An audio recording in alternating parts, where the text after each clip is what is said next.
Olá, tudo bem? Bom dia.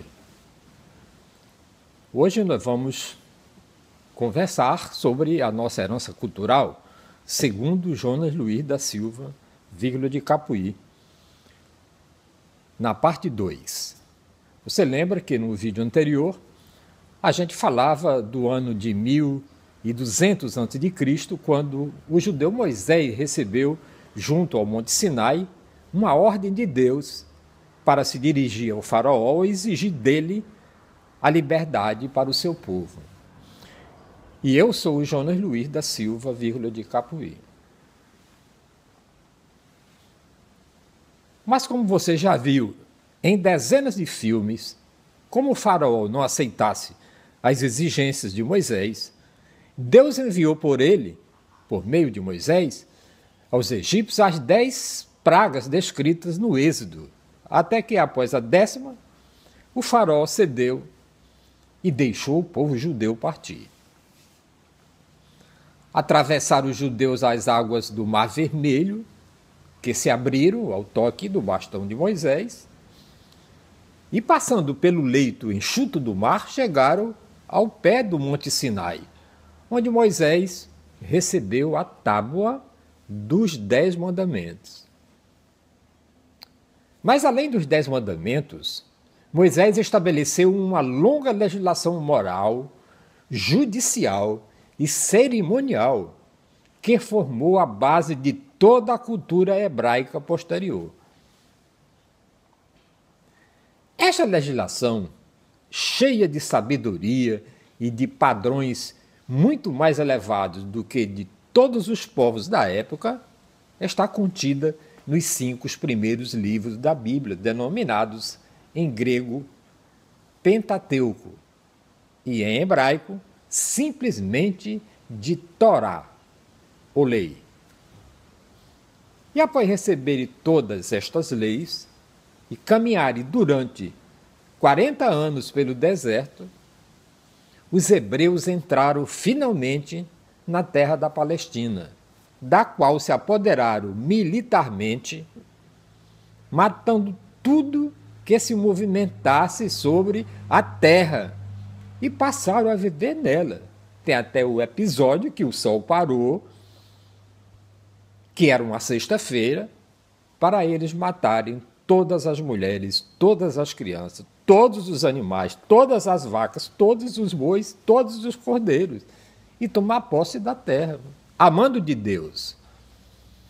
E durante cerca de 200 anos viveram assim na terra de Canaã, em uma confederação aos descendentes dos 12 filhos de Jacó, neto de Abraão, sem rei nem governo central, unidos apenas pela descendência e história comum das leis que Moisés lhe havia estabelecido. Aproximadamente no ano 900 a.C., a pedido do povo, o profeta Samuel ungiu o primeiro rei dos judeus, chamado Saul, qual se suicidou alguns anos mais tarde diante de uma batalha perdida. Sucedeu-lhe, como você sabe, o rei Davi, ungido também pelo profeta Samuel, que o escolheu entre os pastores do povo israelita. E foi Davi que conquistou a cidade de Jerusalém, que, ao que parece, era bem antiga e datava desde antes dos tempos de Abraão. Davi instalou em Jerusalém a capital do seu reino.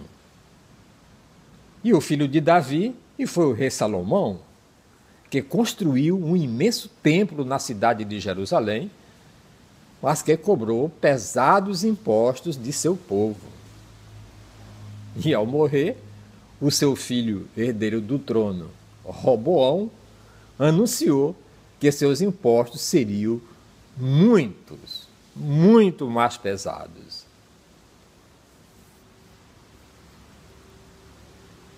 Isso me obriga e me vem à lembrança esse nosso famigerado Temer, que só pensa em aumentar os impostos se ele esta semana consegui ficar no governo. E o Roboão, mal aconselhado por seus jovens amigos, no caso aqui do Brasil, pelos seus ministros, criado junto com ele, suas primeiras palavras ao povo, depois de assumir o trono, foram: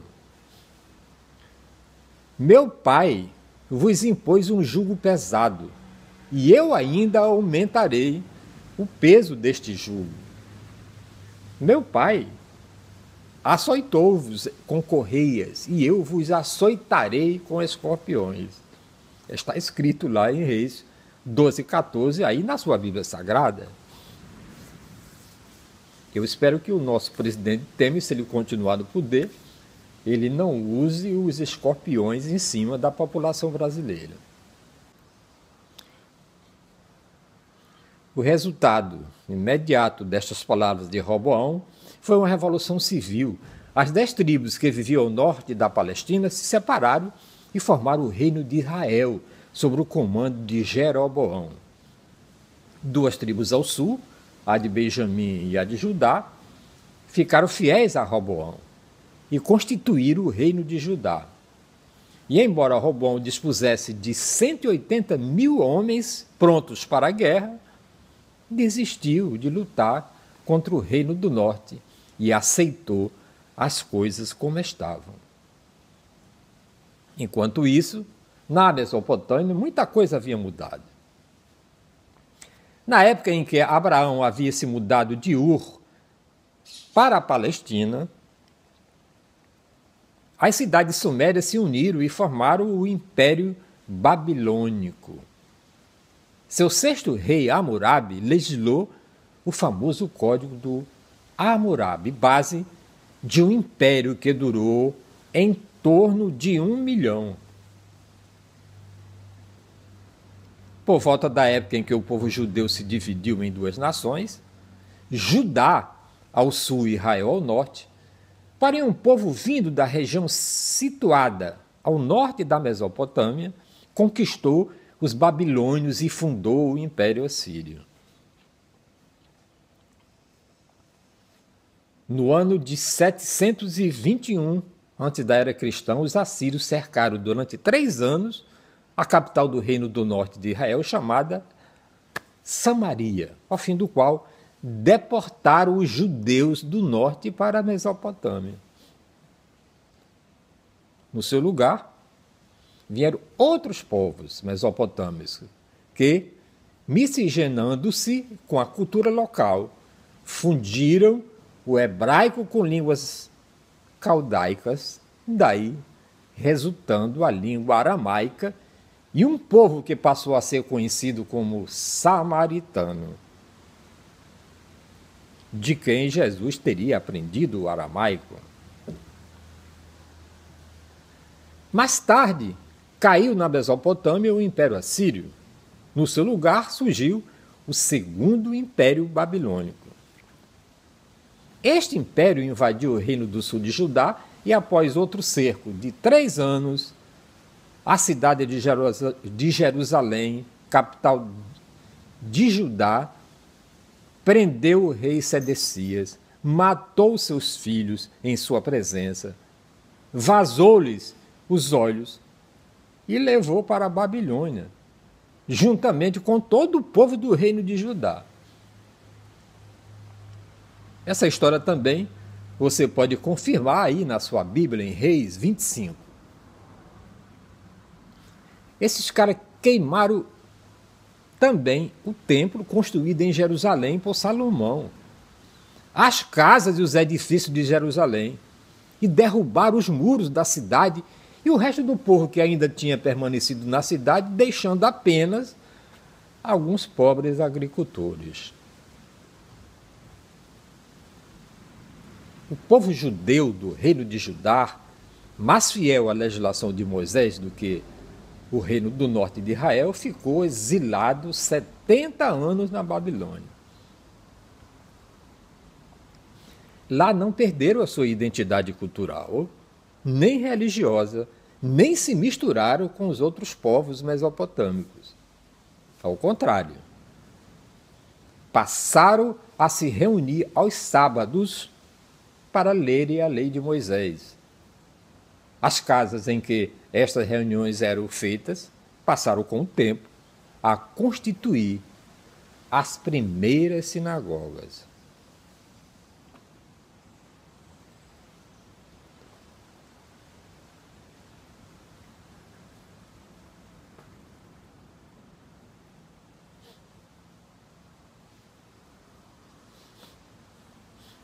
Uma parte do povo começou a se dedicar ao estudo da lei de Moisés para poder comentá-las nestas reuniões. Surgiram então os primeiros rabinos e, em torno deles, alunos, que começaram a formar as primeiras academias de teologia. E nestas academias, presta atenção, era proibido o uso de qualquer... Nestas academias, presta atenção, eram proibidos o uso de quaisquer livros, além do Torá. Todos os comentários dos grandes rabinos tinham de ser guardados de memória e passados de geração em geração, de professor a aluno, oralmente e com fidelidade. Surgiram também na época que precedeu o exílio da Babilônia, durante o exílio e após o mesmo, os grandes profetas que marcaram a vida do povo judeu e deixaram livros escritos. Elias e Eliseu, que viveram no Reino do Norte, Isaías e Jeremias, que viveram no Reino do Sul, todos estes antes do exílio. Ezequiel, durante o exílio, que viveu na Babilônia, e Daniel, da época posterior ao exílio, também viveu, embora judeu, como funcionário da corte do Império Persa. 70 anos após a deportação dos judeus para a Babilônia, em 521 a.C., o rei Ciro dos persas conquistou o Império Babilônico e libertou o povo judeu para retornar a Jerusalém e reconstruir a pátria.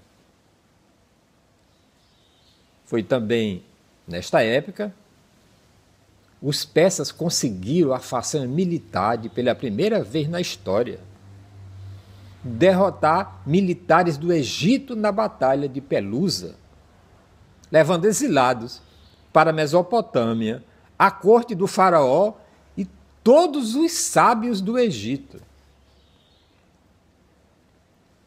Foi assim o fim da civilização egípcia, que tinha quase 3 milênios de duração. Desta maneira, na história antiga, houve 2 regiões em que existiam povos altamente civilizados. Uma ao longo do rio Nilo e a outra ao longo dos rios Tigre e Eufrates.